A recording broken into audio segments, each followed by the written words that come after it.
நேற்றைய தினம் செம்மணி புதைக்குழியில் இடம்பெற்ற அணையா விளக்கு தீபத்திற்கு ஐக்கிய நாடுகள் மனித உரிமைகள் ஆணையாளர் நேரில் சென்று நேற்று தினம் அஞ்சலி செலுத்தினார். அது தொடர்பான செய்திகள் தான் பிரதானமான செய்திகளாக இருப்பதை காணலாம். இன்றைய தினகரன் பத்திரிகையுடைய பிரதான தலைப்பு அணையா விளக்கு போராட்ட களத்தில் குறைகளை கேட்டறிந்த வால்கர் புதைக்குழியில் மலர் தூவி கற்பூர தீபமிட்டும் அஞ்சலி செலுத்தினார் என்பதாக தினகரன் பத்திரிகை அந்த செய்திக்கு பிரதான தலைப்பெற்றிருப்பதை நாங்கள் காணலாம். அதேபோல் இன்று தினம் தமிழன் பத்திரிகையுடைய பிரதான தலைப்பும் இதனை அடிப்படையாக வைத்து இடம்பெடுத்திருப்பதை நாங்கள் காணக்கூடியதாக இருக்கிறது.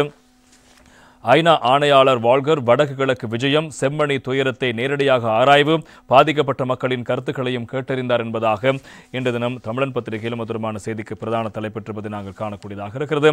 அதேபோல இன்று தினம் வீரகேசரி பத்திரிகையில் வெளியாகிருக்கின்ற செய்தி, செம்மணி புதைகுழியை பார்வையிட்ட வால்கர் அணையா விளக்கு தீபத்துக்கும் அஞ்சலி செலுத்தினார் என்பதாக அந்த செய்திகள் இன்று தினம் தமிழ் பத்திரிகைகளை பொறுத்தவரைக்கும் சகல பத்திரிகைகளிலும் பிரதானமான செய்திகளாக இடம்பெடுத்திருப்பதை நாங்கள் காணக்கூடியதாக இருக்கும். இது தொடர்பாக நாங்கள் இப்போது விரிவாக பார்க்கக்கூடியதாக இருக்கும்.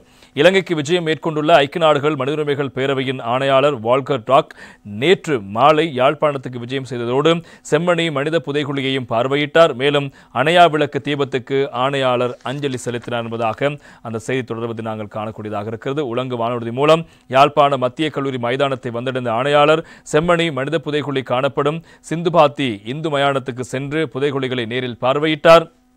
அகழ்வு பணிகள் முன்னெடுக்கப்படும் போது களத்தில் நின்ற சட்டத்தரணிகள் மனித புதைகுழியினுடைய அப்பகுதியில் காணப்படுவதாக போலீஸ் நிலையத்தில் முறைப்பாடு பதிவு செய்தவர்கள் உள்ளிட்ட தரப்பினரிடம் புதைகுழி தொடர்பில் கேட்டறிந்து கொண்டார். பின்னர் செம்மணி புதைகுழிக்கு நீதி கோரி யாழ் வரவேற்பு வளைவுக்கு அருகில் கடந்த 3 நாட்களாக முன்னெடுக்கப்பட்டு வந்த அணையா விளக்கு போராட்ட களத்துக்கு நேரில் சென்று அங்கு போராட்டத்தில் ஈடுபட்டிருந்த காணாமல் ஆக்கப்பட்டவரின் உறவினர்களிடம் பிரச்சனைகளை கேட்டறிந்து கொண்டார்.